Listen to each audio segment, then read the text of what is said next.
शुक्रिया आनंद। तो योग गुरु रामदेव और आचार्य बालकृष्ण ने पतंजलि योग पीठ और उसकी दवा कंपनी की भविष्य की योजनाएं बताई। रामदेव ने बताया कि कोरोना काल में कैसे उनकी आयुर्वेद आधारित दवाओं ने लाखों लोगों को फायदा पहुंचाया। उन्होंने कहा कि आगे भी उनकी कंपनी आयुर्वेद के क्षेत्र में रिसर्च आधारित दवाएं लाती रहेगी। रामदेव के मुताबिक पतंजलि ने विदेशी कंपनियों के एकाधिकार को खत्म करते हुए उन्हें चुनौती दी और साथ ही रिसर्च के मामले में भी एक विश्व कीर्तिमान बनाया है।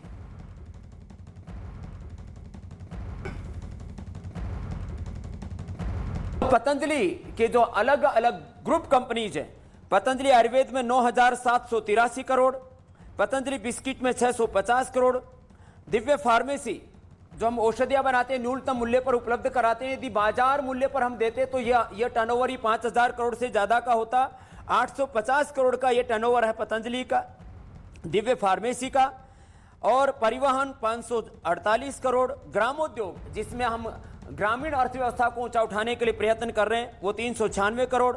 पतंजलि एग्रो जो एग्रीकल्चर और दूसरे कार्यों में भी पूरी तरह से श्रद्धेय आचार्य जी के मार्गदर्शन में संलग्न है, 1600 करोड़। कुल मिलाकर के 14,000 करोड़ से अधिक पतंजलि और रुचि सोया का मिलाकर के 30,000 करोड़ रुपए से ज्यादा की इस देश की आर्थिक समृद्धि में पतंजलि ने योगदान दिया है, जिसका आगे लक्ष्य बहुत बड़ा है।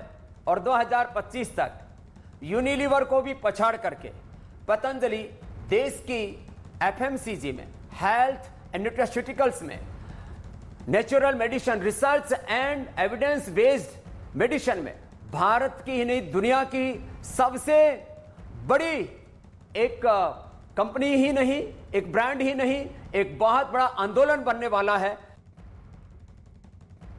योग गुरु रामदेव के मुताबिक कोरोना काल में पतंजलि ने 5 लाख लोगों को रोजगार दिया। साथ ही अगले 5 साल में 5 लाख और लोगों को रोजगार देने का प्लान है। चारों तरफ कोरोना से लेकर के तमाम आर्थिक चुनौतियों और संकटों के बीच में देश में कई प्रकार के प्रश्न उठे, लेकिन पतंजलि ने लगभग 5 लाख लोगों को प्रत्यक्ष और परोक्ष रूप से रोजगार उपलब्ध करा करके इस देश के लोगों का उपचार और उपकार की भावना से जो सेवा का काम किया वह तो एक था ही। अब इसके आगे देश को एडिबल ऑयल से लेकर के, और मैंने कहा सभी रिटेल, एफएमसीजी और हेल्थ सेक्टर में आत्मनिर्भरता के नए सोपान चढ़ते हुए लगभग 5 लाख किसानों से लेकर के गरीब मजदूरों से लेकर के मैन्युफैक्चरिंग से लेकर के डिस्ट्रीब्यूशन तक के काम में करीब 5 लाख लोगों को और आने वाले 5 सालों में पतंजलि के रोजगार देने की कार्य योजना है।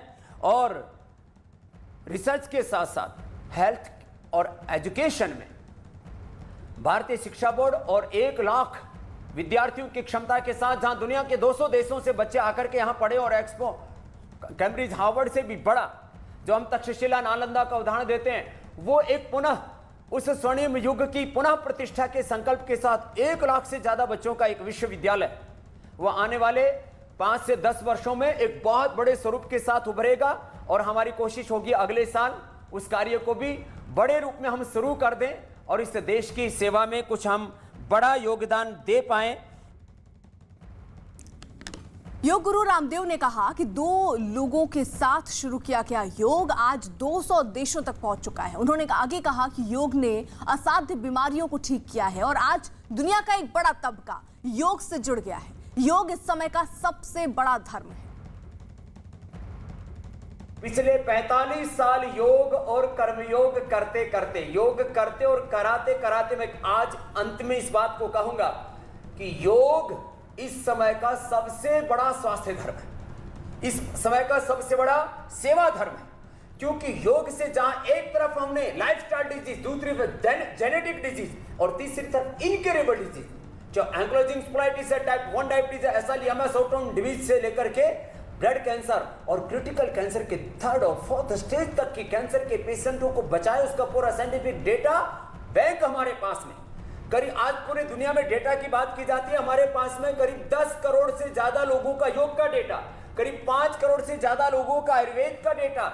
और योग का देखा जाए टोटलिटी में प्रत्यक्ष और परोक्ष तो करीब 100 करोड़ से ज्यादा लोगों का डेटाबेस हमारे पास में है। और उसके आधार पर हम ये बात कह सकते हैं कि जहां एक और WHO और पूरी दुनिया की सरकारें मिलकर के जिन बीमारियों का मात्र कंट्रोल कर पा रही थी, उन बीमारियों को जड़मूल से मिटाने के लिए, उनको निर्मूल करने के लिए, जब मैं कहता था बीपी, शुगर, थायराइड, अस्थमा ये क्योर हो सकता था तो पूरी दुनिया में शोर होता था। आज हमने करके दिखा दिया है कि कपालभाति, अनुलोम विलोम, भ्रामरी, उद्गीत, शीतली, शीतकारी करके, लौकी का जूस पी के, मुक्तावटी और बीपी ग्रिट खा करके आप बीपी को क्योर कर सकते हो। आप वापस अपना योग के जरिए complete expression, complete balance, rejuvenation और अपना कंप्लीट डिवाइन ट्रांसफॉर्मेशन करके बीपी को क्योर कर सकते हो। अस्थमा जो इनहेलर ले रहे थे, जिनको लंग फाइब्रोसिस, सार्कोडाइसिस हो चुका था, उनको हमने श्वासारी क्वाथ, गिलोय नीम तुलसी का क्वाथ पिला करके, श्वासारी गोल्ड दे करके हमने अस्थमा को क्योर किया। पीडानिल गोल्ड ऑर्थोकिट जो साइंटिफिक में कह रहा था, research and evidence based medicine हमने दे करके अर्थराइटिस को क्योर कर दिया हमने। पतंजलि की आगे की भूमिका बताते हुए स्वामी रामदेव ने कहा कि आगे उनका फोकस रिसर्च, हेल्थ और एजुकेशन पर है। इसके साथ ही एग्रीकल्चर में भी फोकस करना है और देश के लिए बड़ा योगदान करना है। आज हम 21वीं सदी में, ये विज्ञान और तकनीकी की शताब्दी है।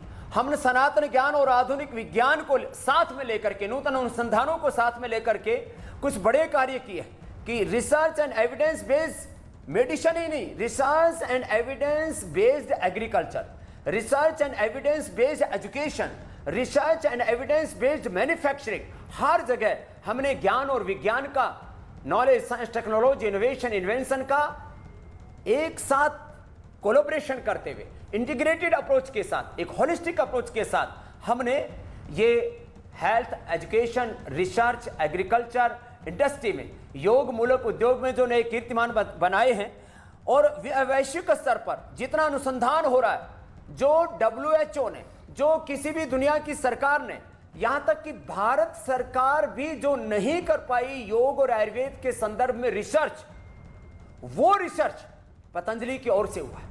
इसलिए हम भगवा कपड़ा पहनते हैं क्योंकि यह हमारी ऋषि परंपरा का गौरव है। ये श्वेत वस्त्र, ये हमारी उस धवल उज्जवल आध्यात्मिक सनातन संस्कृति के प्रतीक है। लेकिन इन वस्त्रों के पीछे जो चरित्र है वो ढोंगा, डपा, पाखंड, अंधविश्वास का नहीं। वहां नूतन ज्ञान और अनुसंधान के साथ अपने सनातन वैदिक ज्ञान को आगे लेकर के बढ़ रहे हैं।